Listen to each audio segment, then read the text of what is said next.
नमस्कार, मैं हूं संतोष। सिटी न्यूज वैन रीवा की सांध्यकालीन समाचार सेवा में आपका स्वागत है।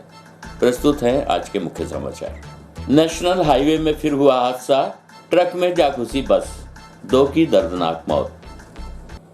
कलेक्टर हुए सख्त, लापरवाही पर 200 अधिकारियों एवं कर्मचारियों को थमाया नोटिस।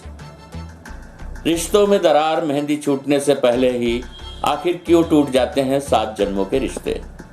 खबरें अब विस्तार से। कलेक्टर रीवा मनोज पुष्प ने एक साथ 200 अधिकारी कर्मचारियों को नोटिस जारी किया है। नोटिस से मचा हड़कंप। उच्च न्यायालय में विभिन्न न्यायालयीन प्रकरणों में विलंब से जवाब दावा प्रस्तुत करने वाले कर्मचारी अधिकारी शामिल। आपको बता दें कि जबलपुर उच्च न्यायालय में विचाराधीन विभिन्न न्यायालयीन प्रकरणों में विलंब से जवाब दावा प्रस्तुत करने वाले अधिकारियों कर्मचारियों को रीवा कलेक्टर मनोज पुष्प ने कारण बताओ नोटिस जारी किया है। उन्होंने न्यायालय द्वारा विभिन्न प्रकरणों में कास्ट अधिरोपित किए जाने के कारण विभिन्न विभागों के लगभग 200 अधिकारियों कर्मचारियों को कारण बताओ नोटिस जारी किया है। जिन्हें कलेक्टर द्वारा नोटिस जारी किया उसमें अनुविभागीय अधिकारी राजस्व, तहसीलदार, सीएमएचओ, बीएमओ, जनपद के सीओ, सीडीपीओ एवं अन्य विभाग के अधिकारी शामिल हैं। कलेक्टर मनोज पुष्प ने बताया कि नोटिस जारी करने के 2 दिन बाद जिसकी समीक्षा की जाएगी और सभी जिम्मेदार अधिकारियों को तलब कर जवाब दावा न देने से संबंधित जानकारी ली जाएगी। उन्होंने कहा कि उच्च न्यायालय में विचाराधीन प्रकरणों में इस प्रकार की लापरवाही कतई बर्दाश्त नहीं की जाएगी और जिम्मेदारों पर कार्यवाही की जाएगी। आइए सुनते हैं इस संबंध में कलेक्टर रीवा मनोज पुष्प से प्राप्त जानकारी के अंश। माननीय उच्च न्यायालय और सर्वोच्च न्यायालय में जो प्रकरण चल रहे हैं उनके जो OIC हैं उनका ये दायित्व है कि समय सीमा के भीतर जाकर और वहाँ प्रकरणों में शासन का पक्ष रखें और अपना जवाब दावा समय सीमा में पहुँचा दें वहाँ पे, और उसकी एक कॉपी जिला कार्यालय में भी उसकी देनी चाहिए उनको। उन सभी अधिकारियों के जिनके की जवाब दावा की कॉपी जिला कार्यालय में नहीं है उनको ये नोटिस जारी किया गया है। परसों शाम में हम फिर इसकी समीक्षा कर रहे हैं और ये सुनिश्चित कर रहे हैं कि कितने केसेज में जवाब दावा हुआ है और कितने में नहीं हुआ है। इसमें न्यायालय में शासन के पक्ष समर्थन में लापरवाही करने वालों के खिलाफ सख्त कार्रवाई की जाएगी।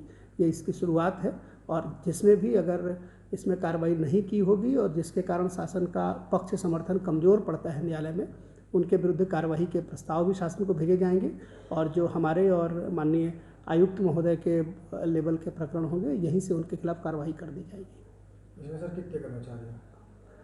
200 के आसपास हैं और अभी और भी केसेस निकल रहे हैं जिसमें और भी आज कार्रवाइयाँ की जाएंगी। आज भी कुछ नोटिस जारी किए जाएंगे। नेशनल हाईवे 30 पर फिर हुआ बड़ा हादसा। बस और ट्रक की हुई जोरदार भिड़ंत, ड्राइवर क्लीनियर की हुई दर्दनाक मौत। 20 से अधिक यात्री हुए घायल। अनूपपुर से प्रयागराज जा रही थी बस। आपको बता दें कि जिले के गढ़ थाना क्षेत्र अंतर्गत नेशनल हाईवे 30 में एक बार फिर दर्दनाक सड़क हादसा हुआ है।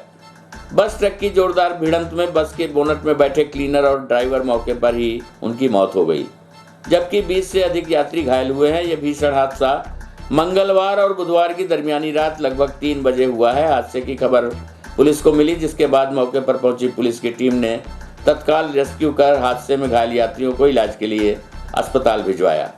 साथ ही मृत ड्राइवर और क्लीनर के शव को PM के लिए शवगृह भेज दिया।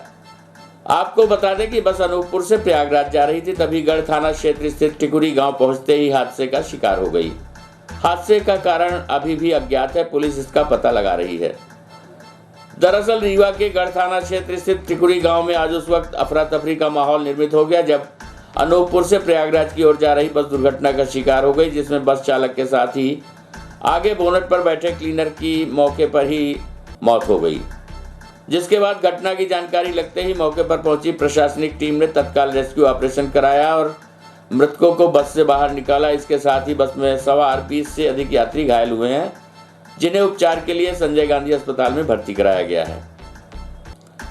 बताया जा रहा है कि बस अनूपपुर से प्रयागराज की ओर जा रही थी, तभी गढ़ थाने के समीप पहुंचते ही बस के आगे जा रहे ट्रक के पीछे के हिस्से में बस टकरा गई, जिससे एक बड़ा हादसा हो गया। प्रथम दृष्टया जानकारी मिल रही है कि बस के ड्राइवर को अचानक नींद आ गई और बस की रफ्तार तेज थी, जिसकी वजह से बस में कंट्रोल नहीं कर पाया और बस पीछे से ट्रक में जाकर टकरा गई।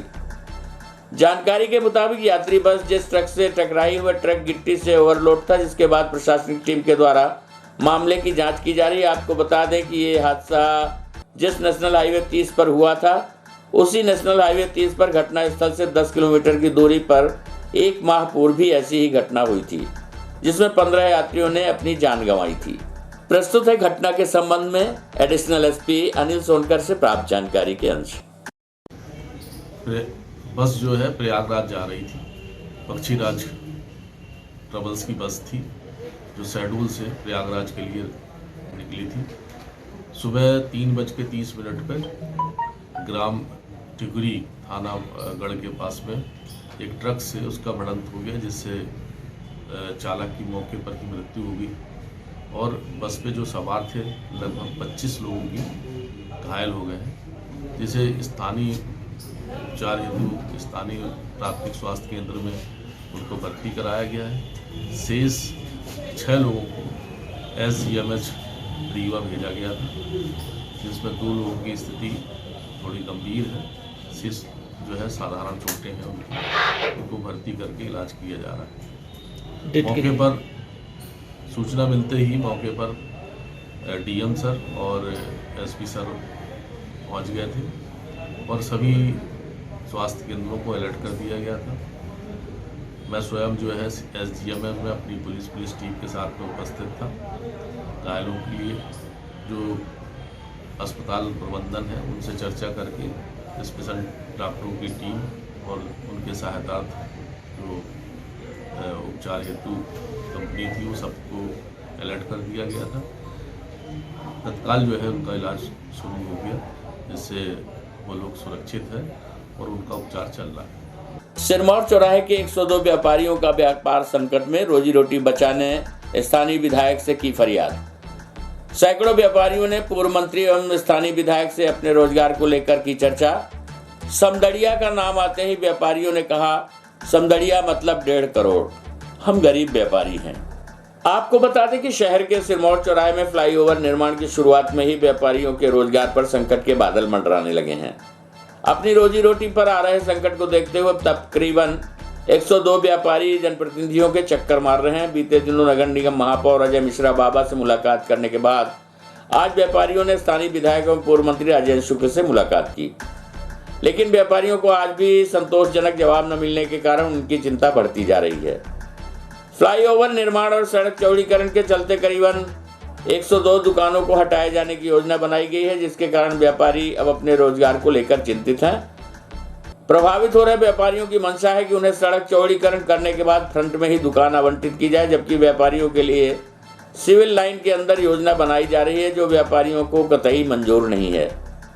व्यापारियों ने कहा कि इस योजना को भी स्थानीय बिल्डर के हवाले किया गया है और स्थानीय बिल्डर मतलब 1.5 करोड़ रुपए की दुकान, जो उनके बस की नहीं है।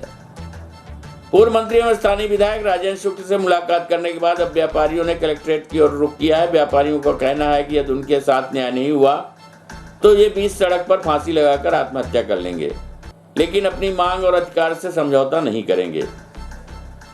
उधर स्थानीय विधायक भी व्यापारियों को संतुष्ट नहीं कर पाए। स्थानीय विधायक ने कहा कि इस विषय पर कलेक्टर से एक बार और चर्चा करते हैं, लेकिन जो भी योजना बनाई गई है वो रीवा के लोगों के हित में है, लेकिन ये जवाब व्यापारियों को पसंद नहीं आया, जिसके बाद वो एक बार फिर कलेक्टर से चर्चा करने कलेक्ट्रेट कार्यालय पहुंच चुके हैं। आइए सुनते हैं इस संबंध में व्यापारियों से प्राप्त जानकारी के अंश। ओके, मेरे अगल बगल दुकान है तो लोग आवत जात में अपन घूमो करी, आवत में सौदा ले ही, सामान ले ही और फिर अपन मेन रोड में आके अपने घर चले जाएंगे। तो वो एक्चुअल में पीछे नहीं है, क्योंकि रोड नहीं है इसलिए लगता है पीछे। जिस दिन वो मुख्य रोड बन जाएगी उस दिन वो पीछे लगेगा नहीं। और एरिया जितना अभी है उससे 3 गुना, मतलब जैसे ऊपर आपको स्टोर बनाना है तो नीचे दुकान है, पीछे वो थोड़ा सा खोल देते हैं, सीढ़ी लगा ली, ऊपर के स्टोर बना ली। ये टाइप के प्लानिंग करके या योजना बनी रही। तो उसमें ये था कि बेहतर ऑप्शन दिया जाए, दुकानदारों को बेहतर ऑप्शन दिया जाए, बेहतर अप्रोच दी जाए। और एक कोने में इधर सब्जी मंडी रहेगी, फिर ये आप लोगों का दुकान का वो रहेगा, और उसके बाद फिर जो एरिया है वो एरिया पूरा गवर्नमेंट ने वो कर दिया है।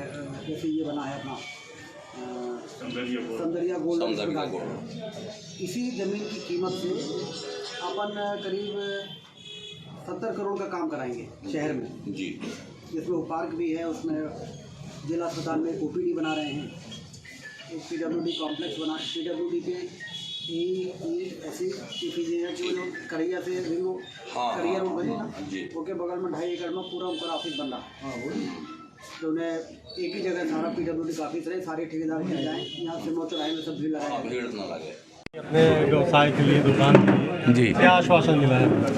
उन्होंने आश्वासन ये दिया है कि अब कलेक्टर के साथ बैठेंगे और फिर आप लोगों को भी बुलाएंगे और फिर जैसा आप लोग सहमत होंगे वैसा हम करेंगे। अभी तक जितनी चर्चा हुई उसमें तो ये पता चल रहा है कि आप लोगों को जहाँ ये लोग योजना बनाए वही दुकान दे रहे हैं, तो कितना प्रभावित होगा आप? नहीं, उनका तो कहना यह है कि हम साइड में रोड निकालेंगे सिविल लाइन की ओर और उस रोड में देंगे, 20 फुट की रोड में देंगे दोनों तरफ। इसमें हम लोगों ने आपत्ति दर्ज की है और हम लोगों ने अपना एक प्रस्ताव दिया है, हमें इसी जहां स्थिति है उसी में पीछे चाहे वो 30-40 फुट जितना करना हो कर दें। दूसरा प्रस्ताव कि अगर कोई बिल्डर्स वगैरह बनाता है, समदड़िया वगैरह अगर कोई बनाता है, हमें फ्रंट की नीचे के दे दे, ऊपर 5 मंजिल चाहे वो इस्तेमाल करें, हमसे कोई मतलब नहीं। फ्लाईओवर के अलावा किसी मतलब समदड़िया को बिल्डिंग? हाँ, वो ऐसा पता लगा है कि वो उनको समदड़िया को दी जा चुकी है। अगर न्यायालय जाएंगे और ईंट से ईंट बजा देंगे, और चाहे अगर को सुसाइड करना पड़े अपने बच्चों के हित के लिए, अपने बच्चों के हित के लिए हम अगर अपनी जान भी देना पड़े तो मैं जान देने को तैयार। विधायक जी को इस बात पे बताया गया है कि देखिए आप समदड़िया को दे रहे हैं, पहले भी दिए हैं, गोल्ड बना है बाएं तरफ, दाहिने तरफ भी आपकी योजनाएं हैं। फ्लाईओवर जनता के हित में बन रहा, हमको कोई आपत्ति नहीं। जहां दुकानें हैं, उत्तर दक्षिण दुकानें हैं, आप 10 मीटर या 15 मीटर पीछे कर दें, नवीन दुकान बना लें, आप बना लें, अपना फ्लाईओवर बना लें, कोई आपत्ति नहीं दुकानदारों को। पर जो आपकी प्लानिंग है कि पीछे का कहना है आपका इंदिरा मार्केट बना हुआ है, आप देखते हैं नगर निगम द्वारा, हेमू कलानी से आपका जो साईं बाबा मंदिर पे छोटी छोटी दुकानें हैं, आप उनकी पोजीशन देखते हैं, सामने की दुकान बाकी सब खाली पड़ी हैं, कोई चलता नहीं, सामने की वैल्यू अलग होती है और सब गरीब लोग हैं, तो गरीबों को भी रहने का अधिकार है। यही अपने विधायक जी को मैंने समझाया कि आप विकास कर रहे हैं, विकास करिए, निश्चित तौर पे विकास तो हो ही रहा है, पर विकास के साथ ये भी देखना जरूरी है कि छोटे लोगों को भी, आपका जो पेट है, छोटे लोगों को पेट चले। बड़े लोगों की संख्या 10% है, 90% लोगों की संख्या गरीबों की है, उन गरीबों को भी अपन ध्यान दें और अमीरों को। टीआरएस कॉलेज के छात्रों ने प्राचार्य को सौंपा ज्ञापन, परीक्षा परिणाम और नियमित कक्षाएं चलाने की मांग, छात्रों का आरोप, 3000 छात्राओं के भविष्य का सवाल, कॉलेज प्रबंधन नहीं दे रहा ध्यान। आपको बता दें कि रीवा के ठाकुर रणमत सिंह महाविद्यालय के छात्र छात्राओं ने आज कॉलेज के प्राचार्य अर्पिता अवस्थी को एक ज्ञापन पत्र सौंपा है, जिसमें छात्रों ने परीक्षा के मूल्यांकन में सुधार सहित नियमित कक्षाएं संचालित किए जाने की मांग की है। ज्ञापन सौंपने वाले छात्र मानवेंद्र सिंह गहरवार ने जानकारी देते हुए बताया कि कॉलेज प्रबंधन द्वारा हाल ही में परीक्षाओं के परिणाम घोषित किए गए, जिसमें ज्यादातर छात्र छात्राओं को फेल कर दिया गया है। अब सवाल ये उठता है कि ऐसे में छात्र छात्राएं जाएं कहां, उनका आगे का भविष्य क्या होगा। छात्र ने कहा, हमारी कॉलेज प्रबंधन से मांग है कि सभी कक्षाएं नियमित रूप से संचालित कराई जाएं, उनमें पढ़ाई का स्तर सुधारा जाए, साथ ही परीक्षा के बाद परिणाम के लिए जो भी मूल्यांकन किया जाता है उसमें सुधार लाया जाए, जिससे कॉलेजों में अध्ययनरत छात्र छात्राओं का भविष्य बर्बाद न हो। छात्रों ने कहा कि टीआरएस कॉलेज से पढ़ने वाले छात्रों को पास होने के बाद अब उच्च कक्षाओं में प्रवेश नहीं दिया जा रहा है, ऐसे में वो छात्र आगे की पढ़ाई करने कहां जाएंगे। छात्र छात्राओं ने कहा कि अगर उनकी मांगों पर जल्द विचार कर सुधार नहीं किया जाएगा तो उग्र आंदोलन किया जाएगा। कॉलेज में पढ़ने वाले 3000 से ज्यादा छात्र छात्राओं का भविष्य का सवाल है, जिसमें कॉलेज प्रबंधन को फिर से विचार करना चाहिए। प्रस्तुत है टीआरएस कॉलेज के छात्र नेता मानवेंद्र सिंह गहरवार से प्राप्त जानकारी के अंश। आज हम शासकीय ठाकुर रणमत सिंह महाविद्यालय में ज्ञापन दिए हैं, जिसका मुख्य उद्देश्य ये है कि जैसा कि हम देख रहे हैं, टीआरएस कॉलेज ठाकुर रणमत सिंह महाविद्यालय एक एक्सीलेंस कॉलेज के नाम से जाना जाता है, जहां लड़के मेधावी 70%, 90%, 80% लेके आते हैं। ऐसा फिर यहाँ क्या होता है कि वही छात्र यहाँ फेल हो रहे हैं।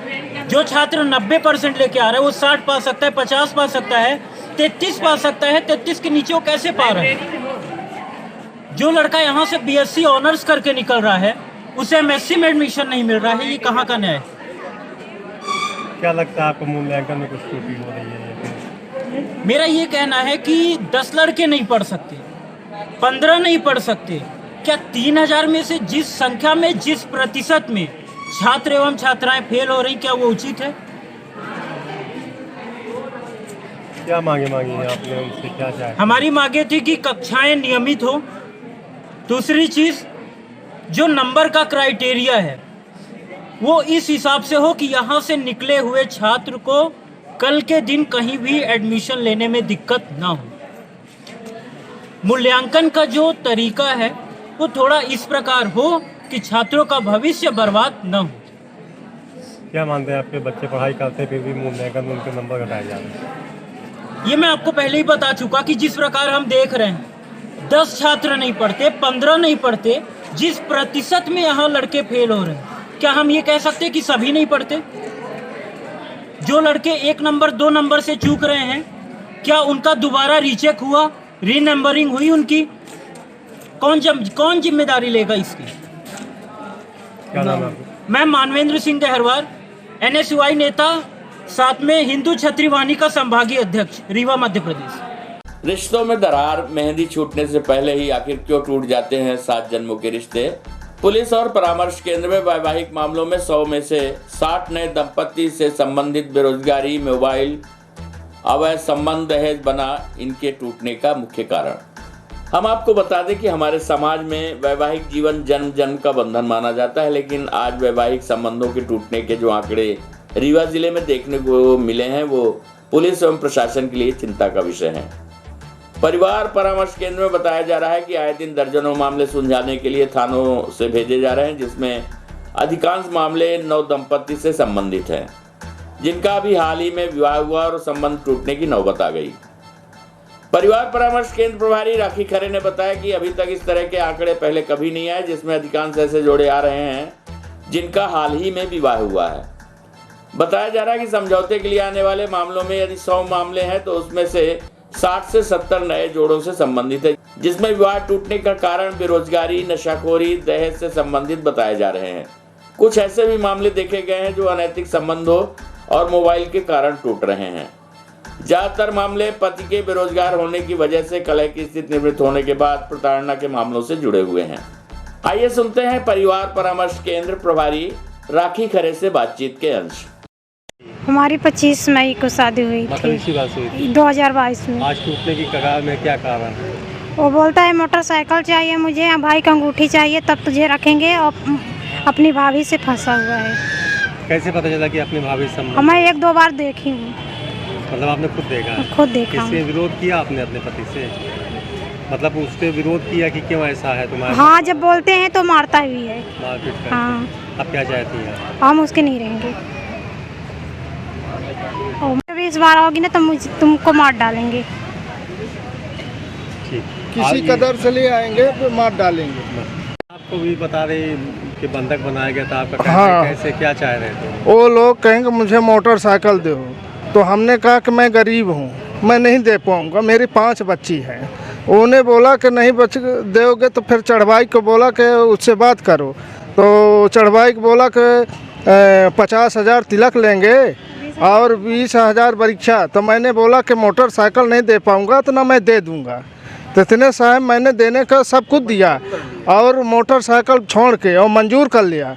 और इसके बाद मैंने जब बिटिया बुलाने गया तो उन्हें मुझे घर में बैठा के अपने अंदर कहा कि कमरा में कहे मेरे भाई को अंगूठी दो, और नहीं तो यही सब दिया है। तो हमने कहा साहब हमारे पास बिटवा इतना है, हम गरीब आदमी, हम कहाँ दे पाओ। तो कहें कि बिटिया भी ले जाओ। क्या नाम है लड़के का? लड़के का प्रदीप साकेत नाम है, उसका जेठ के ललित साकेत। शादी किए थे आप? पथरिया, पन्नी पथरिया। मैंने इस समय किस तरह के मामले आ रहे हैं कि मतलब कैसे मामले सुलझा रही है और कितने मामले मतलब विवाह विच्छेद तक जा रहे हैं? इस समय नए शादी वाले केस बहुत हमारे पास आ रहे हैं। तो वैसे बहुत बुजुर्गों के भी आ रहे हैं कि पर नए ज़्यादा आ रहे हैं। इसमें मान लीजिए यदि 50 केस हमारे पास आए हैं तो 20 केस बिल्कुल न्यू मैरिड वाले हैं। किसी की 3 महीने की शादी, एक तो 15 दिन की शादी में आ गए थे यहाँ। नहीं तो कारण क्या बन रहा अधिकांश? कारण एक तो है, सबसे बड़ा कारण तो ये है कि किसी और का इन्वॉल्वमेंट होना, दूसरा मारपीट और तीसरा दारू। ये 3 कारण सबसे ज़्यादा हैं। मतलब इसमें मारपीट और नशे के कारण नशा और किसी और का इन्वॉल्वमेंट। तो कितने मतलब ये है कि जो समझौते से आनी पड़ेगी या फिर विच्छेद हो ही नहीं, मतलब एक दूसरे से अलग होने की इच्छा रखते? अब यदि 100 केस हैं तो 100 में मान के चलिए 40 हमारे समझौते होते हैं, 6-7 में संबंध विच्छेद हो जाता है। जो रेशियो अभी जा रहा है हमारा काउंसलिंग से। सामने एक 2-4 महीने का मामला था, वो भी मतलब उसके साथ भी अनैतिक संबंध की बात आ रही है और उसको भी अलग होने की बता रहे हैं। अभी उसमें काउंसलिंग चल रही है। लड़की तो थोड़ा देखा कर रही ना रहने के लिए उसके साथ ऐसे फिर ज़बरदस्ती नहीं रखवा पाएंगे। क्या है कि यदि ऐसे केसों में जहाँ अनैतिक संबंध रहते हैं मोस्टली अलग ही होते हैं, लोग रहना नहीं पसंद करते हैं। तो पूरा प्रयास रहता है कि परिवार को पूरा कई केस में हम लोग सक्सेस भी होते हैं, फिर फॉलो अप में भी बुलवाते हैं तो लोग आके बताते हैं। अभी थोड़ी देर पहले एक आए थे फॉलो अप वाले, जिसमें समझौता हमने 1.5 महीने पहले करवाया था। बहुत अच्छे से रह रहे हैं। कितने केसेस अभी पेंडिंग चल रहे होंगे? जो 28 केस है हमारे पेंडिंग, जिसमें न्यू मैरिड अधिकांश है। जो सभी हैं, मिक्सअप है। कौशल उन्नयन एवं स्वरोजगार प्रशिक्षण का शुभारंभ। महिलाएं आत्मनिर्भर होंगी तो समाज का होगा विकास, कहा एडीजी वेंकटेश्वर राव ने। वहीं कलेक्टर रीवा ने कहा, देश का विकास महिलाओं के विकास में ही निहित है। आपको बता दें कि महिलाएं जब आत्मनिर्भर होंगी तभी समाज का विकास होगा। इसके लिए महिलाओं को प्रशिक्षण दिया जाना आवश्यक है। ये बातें मंगलवार को अतिरिक्त पुलिस महानिरीक्षक केपी वेंकटेश्वर राव ने पॉलिटेक्निक कॉलेज में आयोजित महिलाओं को सिलाई कढ़ाई के लिए दिए जा रहे प्रशिक्षण कार्यक्रम में कही। एडीजी राव ने कहा कि नारी उत्थान के प्रति सोचना और कार्य करना वर्तमान परिवेश में आवश्यक हो गया है। कारण ये है कि एक महिला शिक्षित और प्रशिक्षित होने के बाद 2 परिवारों को सुधारती है और विकसित करती है। इसलिए महिलाओं को स्वरोजगार के संबंध में प्रशिक्षण दिलाया जाना चाहिए।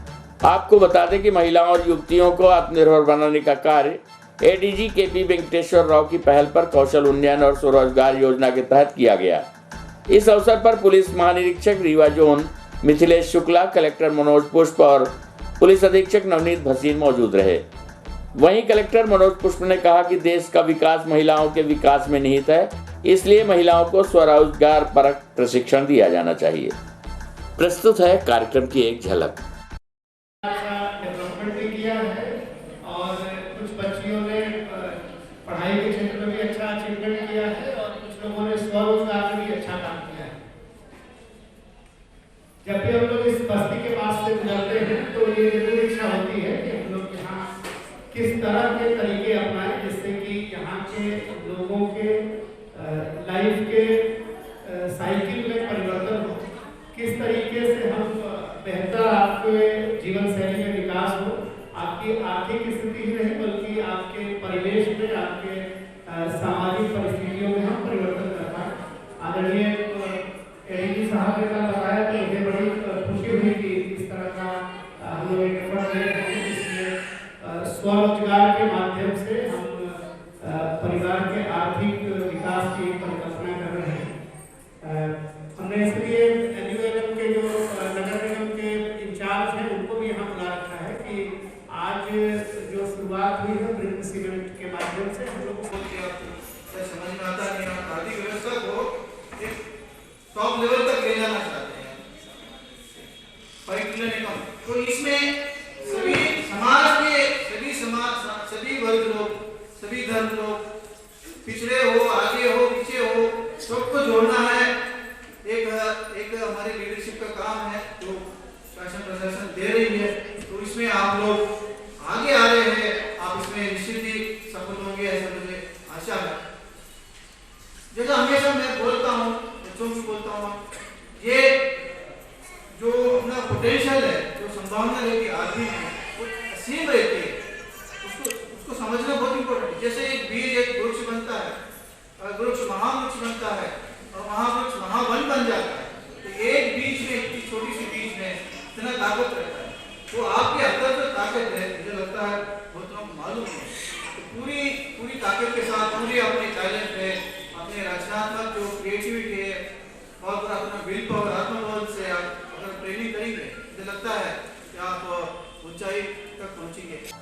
आज की खबरों में बस इतना ही।